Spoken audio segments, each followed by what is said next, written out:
Hey, welcome back to my channel.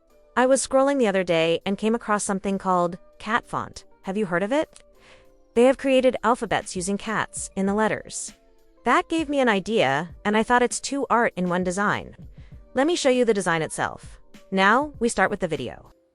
I thought for simplicity, I would run the base in white color, and the letters should be black. By choosing this combination, the letters pop up. Can you guess which letter I'm going to do? A little tip, practice the letters on a piece of paper first, before you start applying the letters on the nail. By practicing a little, you can master the nail brush more. After you have drawn the letter and cured the nail, apply matte top coat, but before applying, please cure the nail properly.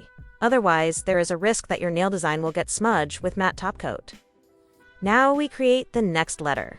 If you feel like you're getting a lot of paint on your nail brush, first paint a few lines on a piece of paper because this way there will be less paint on the brush, which allows you to control the shape of the letter.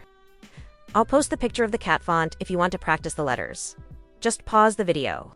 If you liked today's video, please leave a thumbs up so I know, or why not just leave a comment? I thought this letter was easy to create when I saw it, but I was wrong. I don't know how many attempts I made to get the round shape of the letter, but with a little practice, the letter turned out perfect. When you make the letters, take your time. Don't rush, because you think it's easy, but it's not. If you have any questions, just leave a comment in the comment section, and I'll get back to you. Now we have come to the last letter. Have you figured out what word it was? Feel free to write in the comments. Personally, I thought it was fun to do this nail design. Push boundaries and trust the process. But I also learned that you have to practice a lot to be able to do the movements with the nail brush. Nail brush and pen are not exactly the same thing, but still similar in a way.